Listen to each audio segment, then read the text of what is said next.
Hey up everybody, Editor Dave here. I just wanted to quickly put a little apology at the beginning of this video. Later on in the video there is a couple of parts where the video quality isn't quite up to the standard. Now I've tried to rectify this with editing software, but if I'm honest, I think my SLK 350 is a little bit too quick for the action cameras and for the editing software to keep up with. So yeah, sorry for that little bit. Morning everybody, today's the last day of our MoonTrash adventure. So we finished here at the chateau near the south of France last night, and today's video is us driving back up through the Eurotunnel and back home. Along the way we're planning on just doing a little bit of reflecting on what this has been like. So here's the rest of the video.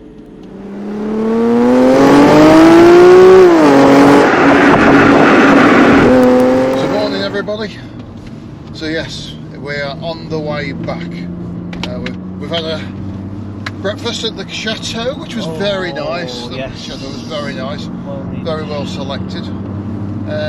Great finish line. But now we have the long slog back, and it is a slog because where we realised, because we didn't know where the finish line actually was, we didn't know where we were going for the MoonTrash event, and so we got given those checkpoints. But we've now realised that we're even further south than when we came off the motorway, and we don't have flexi travel on the Eurotunnel. It was done as a bulk booking for us fellow trashers.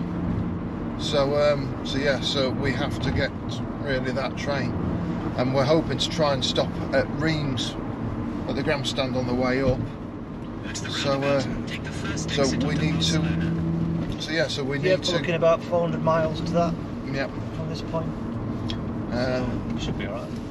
Should be. It's just making sure we get a shufty on.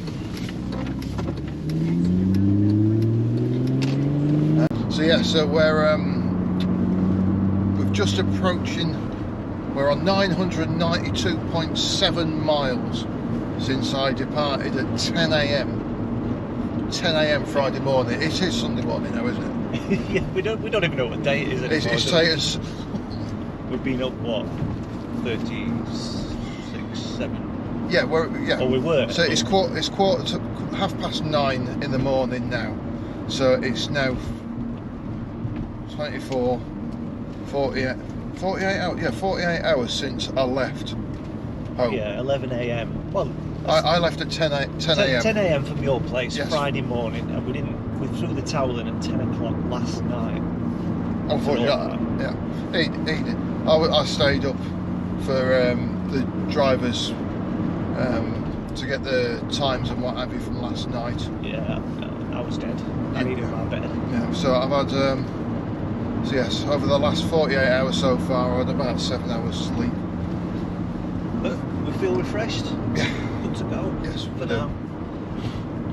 Makes it easier driving in the day. Sure. Yeah, big difference driving in the day when we're fresh. And the sun is coming out. Yeah. It is a nice area around here. So that's our first toll of the day as we join the first motorway of the day.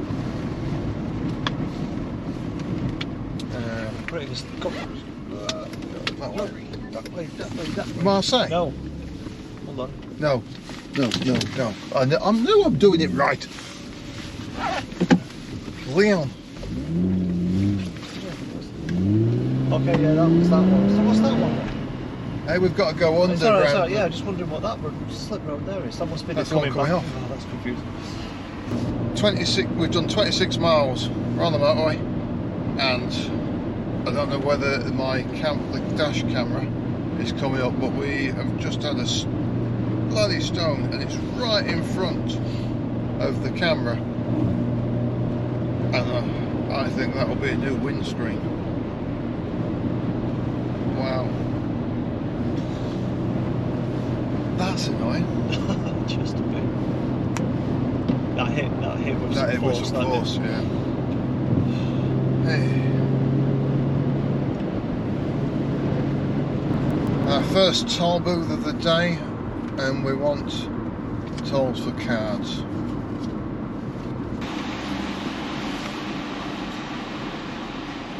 Good? Yes. That's it, isn't it? Yeah, no. Oh, we're open. Go.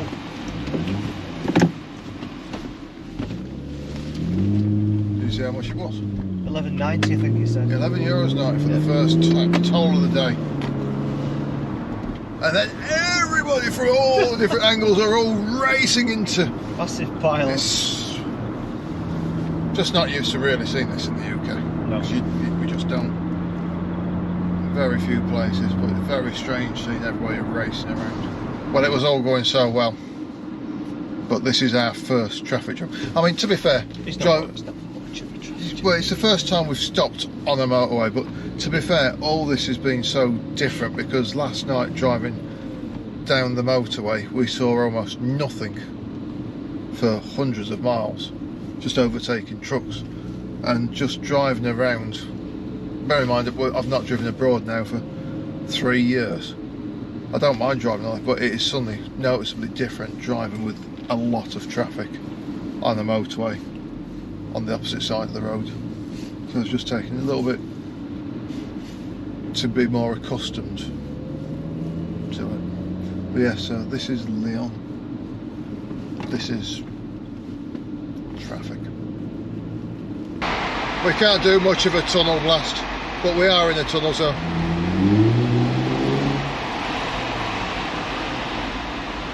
oh, the traffic's just so annoying.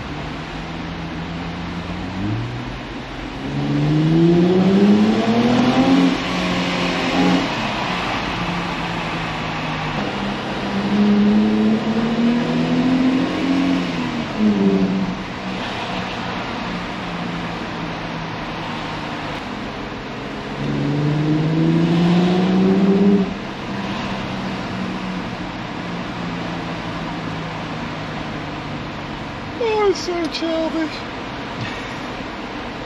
It is, but you've got to like it's a sports car, you've got to enjoy the noise.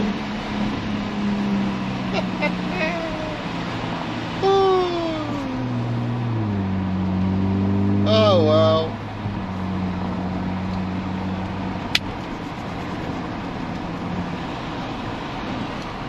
This is one big ass city. It just goes on everywhere. Right, everybody, so we've just pulled in to fill up with V-Power, which is at €192. It's actually the cheapest that we've come across to fill up. It cost us $1.98 for some standard E10. But a couple of things while we're just here. First of all, the car, I didn't actually mention this time around, but the car itself is my 350 3.5 litre natural aspirated V6.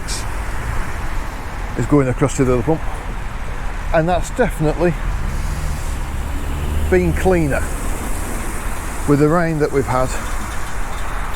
It's been, well, it's filthy. It's filthy. Like my lovely silver wheels, the front ones have turned a lovely shade of gunmetal grey with the brake dust. It's just absolutely caked, absolutely caked. But the other reason why I've got out is I don't know whether you saw, but we've got a really nasty little chip. Yeah, that was quite a shock when that hit with a bang. But yeah, so the car's been great. It's been very comfortable, very refined. Yeah, but that's annoying. That's probably gonna definitely an insurance job when we get back to the UK. So we're on this way back.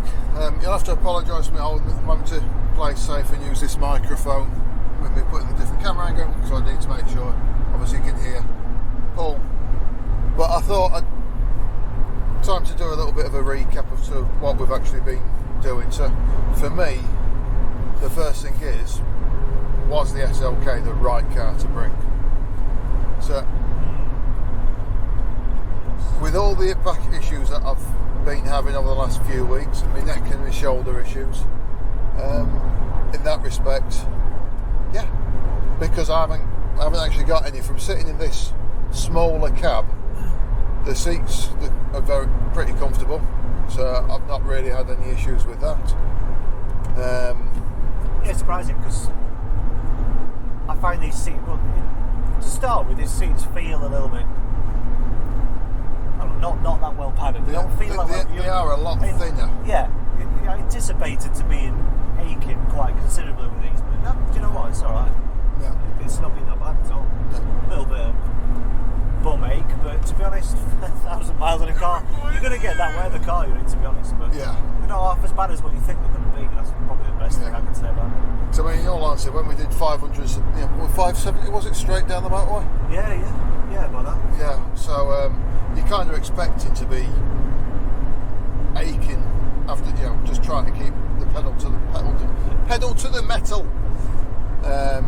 Yeah. So with regards to the aching, we probably would have been more comfortable and most definitely more economical in the E-Class. But then when we did get onto the twisties, this was the right choice because it stayed dry. I think if it had been raining all through the twisty section, the second half of MoonTrash, then I'd have said we might as well have just used the E-Class, and she wouldn't have been going that quick. But also, we got the roof down. So, the sun got down, we got the roof down. Well. It was a nice chance to get the roof down, albeit a little cold, but with that scenery. Yeah, the scenery made a big difference as well. And, yeah, so I made the right choice in reverting back to this, and it's performed absolutely fine. There's not been a single issue. Might be a sports car per se, but it performs alright as a GT, I'd say. Yeah. It's comfortable enough, does the job. Yeah. Plenty of space for things, so. Yeah, the boot's full, and we've still been able to get the roof down with the boot being full. Both tall guys, 6'2", and plenty of space in it. Yeah. So yes, the only downer is the new crack on the windscreen, which is a bit annoying. Keeping an eye on that as we go along. Make sure you can get it big. So we've recapped that the SLK was the right car for me to bring. The question is, what do we think was the best car on the event? Now, clearly, the winner in a 1.5 diesel Focus was not the most expected winner. It definitely might not tick the most exciting box, but in terms of range and economy, that's probably one of the reasons. And the driver's probably a maniac. Yeah, yes. And then we also know that obviously the guys in both of the R8s really enjoyed it because one of those two came in third with 11 hours 57 minutes. 6 minutes behind them that came in second, so the R8 guy was a little bit annoyed that he was short by 6 minutes finishing second. And then yes, we weren't actually last. We weren't last. Even though we did it in 13:52 and we kept on stopping, partly to try and take some footage for the videos, but partly because we were feeling it. We really were feeling it. Yeah. But yes, there was we did 13:52 and there was 3 teams that did it in 14 plus hours. Although then again, at least 2 of those teams decided to break off, make the most of it and go for cake and shopping. So fair play to them.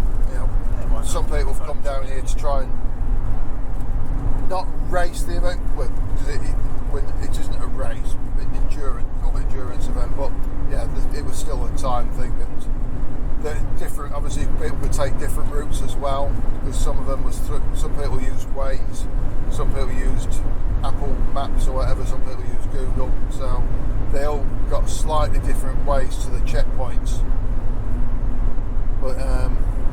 But yes, so overall, we were thinking yesterday, on the way down in the first video, we were reckoning that probably the best car would be the 911.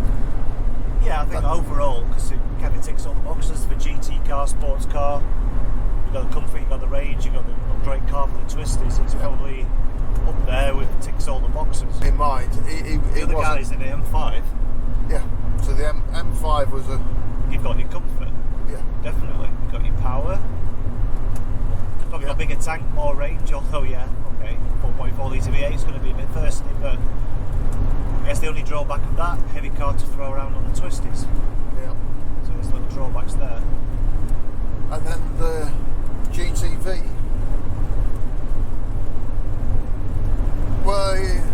Well, great, fun car to do it. Nice car, yeah, classic Alpha, all that. Yeah, it was saying he enjoyed it, but I guess there's going to be a slightly heightened sense of anxiety doing it in an old '98 Alpha. Yeah, I think they were. But he made it, you know. Yeah. Made it. I'm gonna say, I think he was glad that he got there. So, but yeah. So overall, as the best car. I mean, to be fair, I'll be honest. I kind of think this was probably one of the best cars to do it in, because with it being more, this is not a thoroughbred sports car. It's not going to be a Porsche Boxster alternative if that's the type of communicative driving you want. But this has been supremely. You definitely throw budget into the mix. Yeah, supremely. You can't beat this. Yeah, comfortable on the motor. Pretty comfortable on the motorways. It's been reasonably economical as well. We were having to. The Subaru was chugging through its fuel like no else apparently. But at one point, they almost ran out. They ran into the petrol station on fumes at one point. So for economy, this has worked quite well as well. And then it's been pretty perky, pretty pokey around the twisties. And then you've got the comfort of being able to chuck the roof down and then make the most of what we're driving through. Yeah. So I think this was a good shout. But if you had to pick one of the others, personal preference. Also comes down to personal preference as well. Obviously. Yeah, I would like to have done it in the R8. Alright. Yeah. I'd probably take the 911. I don't know, just because I've always fancied a 911. So it's just one of those cars, isn't it? So that's our opinions. Let me know in the comments, all you trashers that have been watching this. Yeah, what would you do? What do you think you've got the right car? What would you like to be able to buy if you had the chance for the next one? Yeah, put some comments in and we'll have a good chat about it. So just following on then of what we thought was the best car on MoonTrash. So what car would you bring up to 60 grand? What car do you think would be the it's just like on the spot. We're not going to think about this before we do this video. No. Up to 60 grand? Hey, say 50, 60 grand. We're talking brand new cars. Hey, well, whatever. If you're talking 50, 60 grand and we had the disposable income to be able to just go out and buy a car to do the next MoonTrash event. See, I'll be thinking Alpha Julie Quadrifoglio. Possibly, yeah. I quite fancy that idea, but I'm trying to think maybe a bit smaller. But then it's smaller than the M5.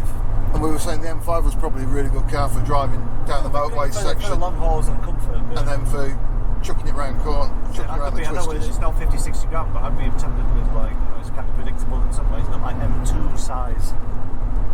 We did always talk about Cayman, didn't you? You in Cayman, I'd rather have a 911 for that price. We've looked at that price range, but M2 is a possibility because you still got some level of comfort there. Still going to have some power, some poke. A little bit smaller for the twisties, still good for the long haul.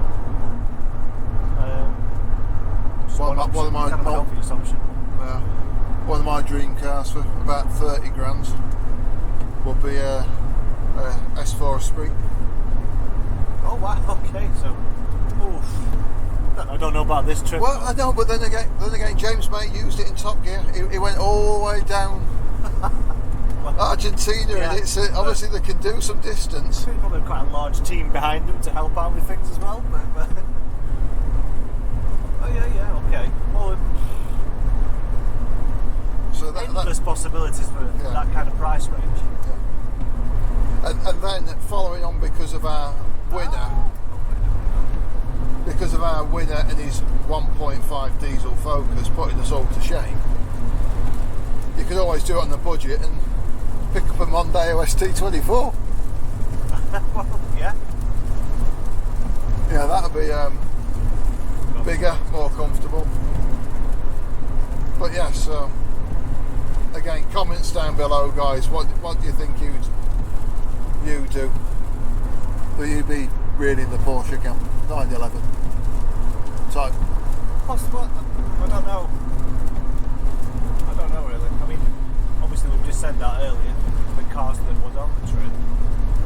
I suppose though you get a nice older Porsche for that.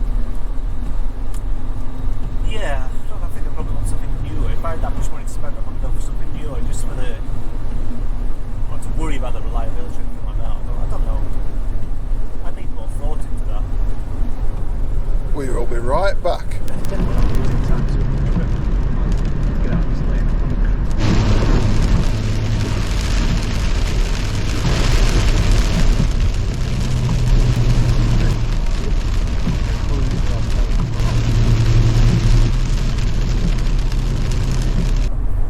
So now the rain and weather's eased off a little bit, I thought we'd just have a chat and actually reflect on the actual event itself. I'll be honest, this one's been tiring and very exhausting. We had that the motorway stint. I mean, this year the biggest thing on the motorway was the fog. We had that fog relentless for about 3-4 hours. Yeah, endless night fog. So that really strained. Yeah, Definitely. really strained it. And then after we came off that, and that was what, 8 hours down the motorway. We started at 10 o'clock, so we came off the motorway about 6 or 7, weren't it? Something like that. Something like that. Lost track of time. Yeah, so roughly 9 hours down the motorway. So tired at that point, I can't remember. And then when we came off, it was then onto the twisties in the dark. But then the twisty roads were fabulous, but it felt really relentless until about the last hour or so, where it eased off, because we were then working its way back across to the chateau. Difficult. The drawback of having to drive so far for so long to get to the good stuff. So by the time you get to the good stuff, you're almost tired to do it. You're pretty much wiped out before you start. And then yeah. You go around the twisties and the concentration of that and the movement backwards and forwards. I was feeling quite ill. Wasn't ill, but felt ill. Just the concentration and tiredness of the slog through the fog. Would you say? Yeah. But because the other thing past it at some stage. Yeah. Well, I mean, the other thing as well is, for what we were saying about this car being great for going down there, I must admit I was getting some real aching in my shoulders from using the armrests to almost haunching. So by the time we actually started doing some of the twisties, and I'm there trying to hold my arms out, I was feeling the ache in there. It's just that, you don't realise those concentration levels, and how hard you're gripping the wheel because you're concentrating. Yeah. Your shoulders, the whole thing. It's all part of that. Yes, and then obviously I started with a bit of cramp coming in on my foot during the event, because I use the automatic most of the time. I stick it on cruise control, and I started really feeling that to a point that I started left foot braking for the first time, and when something weren't feeling too well, and I'm pressing my left foot down because I'm trying to get used to it. So yeah, sorry about that. But yeah, so I mean the event itself was good. So hats off to the organisers. If anybody wants to try any kind of event, as I say, they call it a cannonball, but I've always had it in my mind that this is an endurance event. It's whether we, how do we approach it, and can we carry on through and feel like we've achieved something at the end of it. And we still did. We got in there after the majority of the people, but we're both. For all we enjoyed the driving, if we're in some nice scenery and the weather turns nice, we're both quite happy to start slowing down, pulling over, and making the most of where we are, because for me, a lot of these events, it's experiencing a new area. You know, it might be new driving roads, and you have fun down the driving roads as well. But you know, I've never been to this area of France, so this is it. You don't want to come down to somewhere as beautiful as this and just endlessly fly through it without looking at it. Yeah. You just want to do a bit of both, don't you? Enjoy the drive, enjoy the scenery, soak it all up, because you don't know when you're going to get down here. No. And we were lucky again. We were lucky with the weather. We were lucky with the weather for the first MoonTrash at Scotland, so we felt lucky with the weather with this. For me, the biggest thing for us, because of where we've come down from, with it being coming abroad, having that, leaving at 10 o'clock to get down to the driver's brief for 5 and then the train for 7 o'clock, that's a big chunk that, you know. Yeah, I mean, we're adding on, in total for the whole trip, we're adding an extra 600 miles on. Yeah. Just to get to this trip and get home from the finish of the trip, should we say. Yeah, so, I mean, for us, we're still, I'm expected to roll in about 1 o'clock. Yeah. So, and then, personally for me, obviously, not only for the trip, you know, I started my YouTube channel about 6 months ago, trying to do bits and bats, and I've had in mind of trying to do this as a vlog, and I've been trying to think and plan for months of what I do. You know, I did a review because I've been trying to get new cameras, and what I found was that by the time we got onto the twisty section, I was already flagging, with Paul sat in the passenger seat exhausted. We're now reviewing and thinking back of what we've done, and I've realised that for all those fantastic roads that we were driving down, I might have remembered to switch this camera on that I'm speaking to and the camera facing out, but I never once put a suction cup outside. Got some different angles. Never put the camera where I've put this. Got this one now. I had this mount set up ready for us to talk 2 days ago. Got it all lined up and ready. And because we were focusing so much on the event, I mean, part of it's the event. You know, we're driving down. We've got 800 miles. Where, you know, I was excited. We're in France. You know, it's something after COVID and the pandemics and everything we've been waiting to get through. Finally, to get the chance to be a part of something like this. And as I say, unfortunately, you know, all the sheets in the world of trying to make notes of what I want to do and what I want to talk about. Fatigue kicks in. So I'm sorry they've not quite, you know, however the videos are going to come out whenever I get round to getting them finished, they're probably not going to be what I envisaged, because I forgot to change things around. But I'm still glad I did it. I'm still glad I'm trying to do the videos. I hope you guys are all going to enjoy them. If you haven't, subscribe, thumbs up, you know. But I think for now, you got anything else to add? I don't know, at this point I think. No. So the weather's good. Good. So the weather's clearing up, so if we can, we're going to try and hit the Reims Grand Prix stands and pit services grandstand, because neither of us have been there. Apparently it's a 15-minute detour, so if we can get the time and it's not raining, I'll get that. Otherwise, probably be quite a lot further up the motorway.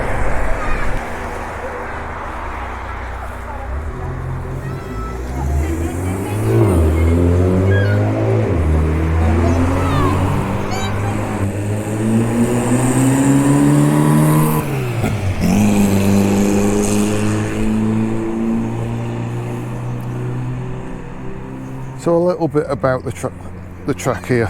It was, the Reims track was essentially a triangular track that was designed to rival Le Mans.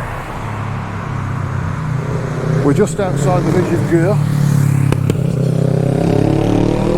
and this place it's just a mecca. It's really, really popular. So the grandstands and these old pit lanes that we've got around here are all dating back from 1925, and the French Grand Prix was here until 1957. 52. But yes, this is just a cool place. We'll go and have a little exploring as well. I think we might go up to the top of the tower. That's right. Let's carry on round. The old pit buildings, you've got the grandstands.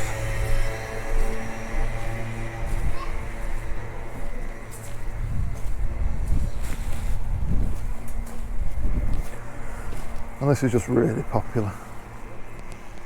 Really, really popular.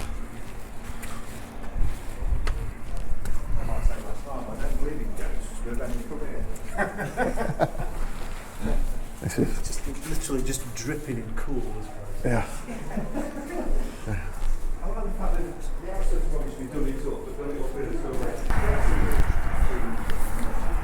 This is just really cool. Really, really, really cool.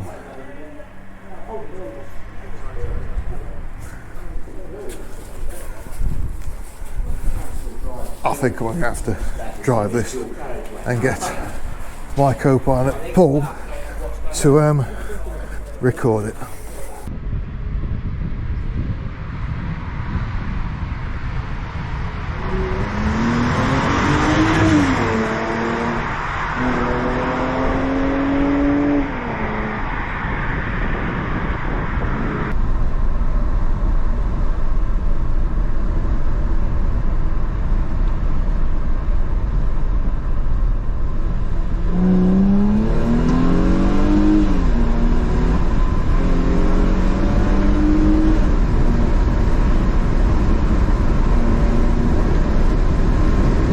I'll do the pit thing.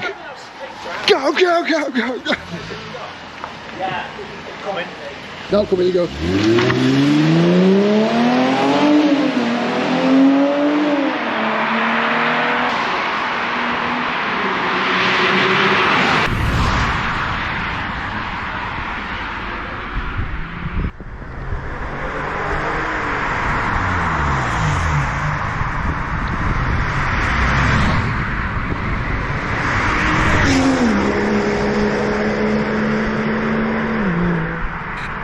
Just immensely cool.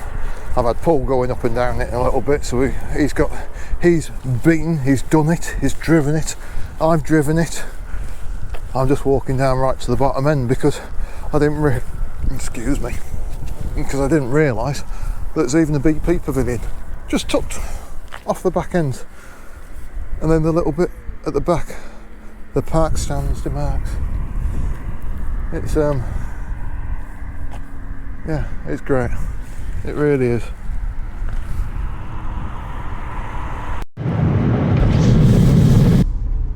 So we're back at Eurotunnel. We're back boarding the train. Yes, heading back to Blighty.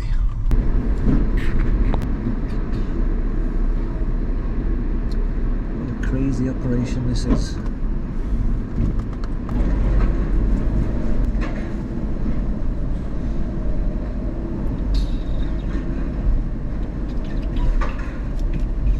Come back to it later. Yeah. Come back to it later. It's just, No, wrong one. Back in Blighty. We're back in Blighty. Yes, we're back in Blighty. Boo. So yes, so far overall we've done 1,283 miles for the event, and yes, I've still got to get home. But yeah, I think the first thing we'll be doing is find a petrol station. bit of advice for you. This is just a bit of advice, because obviously from the endurance event and the route we've come, we went over the Dartford Bridge, and then you've got to pay it within a set period of time. But of course we've then gone straight onto an endurance event with no sleep. We've just rolled off and thought, oh bugger. So I think our £2.50 charge might be slightly bigger than that, would you reckon? Yeah, unless, fingers crossed, it's more than longer than 24 hours. Yeah, but yes. Well, So when we stop, we'll check that. yeah. Oh dear. So guys, it is time to say goodbye to Paul for this journey, as it is now 1:30 AM on, what day is it? It is Monday morning. Monday morning, actually. Yes, Yeah, of course it is. we've now clicked onto 1,812 miles, and we have been going today 16.5 hours, I think. Roughly. Yeah. 9, So, 12, yeah. Been a long day, but thanks for coming along. It's been yeah, it's been good. as per usual. It's been great. Mission and a half that was. Yeah. But, So yeah, yeah. thanks again. Hope you enjoy the show, guys.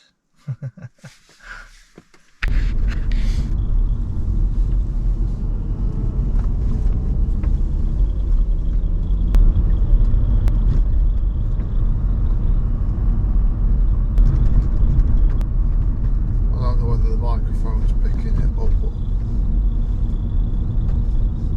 in one corner I've got a squeaky fan. I had it intermittently before we left, but I'll be honest, it sounds like we've got our own pet hamster going off in the corner.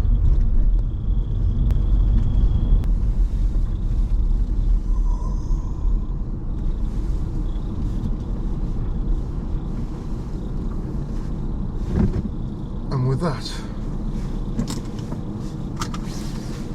MoonTrash 2.2 is over.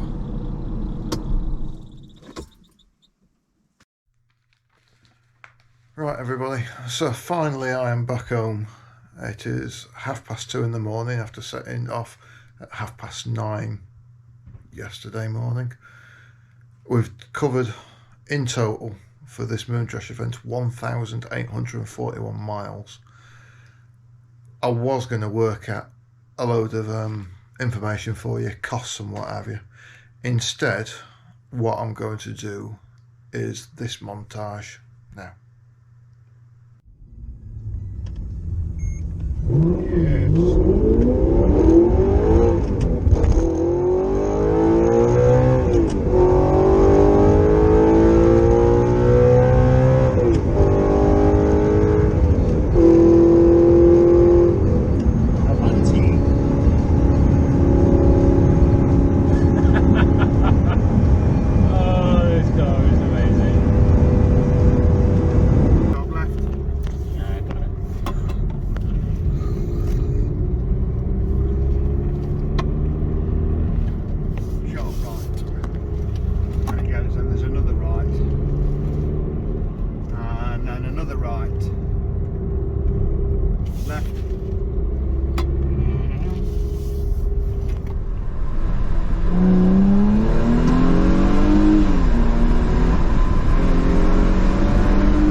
So I hope you enjoyed that montage of photos and stats. I'm sorry that I look so tired, but it's because I'm exhausted, and I hope I've done this event justice. I hope if you've not ever done an event like this before, and I hope it inspires you to do an event like this and take part. But yes, thank you for watching. Subscribe, press the like button, and I will see you down the road for the next video. Thank you.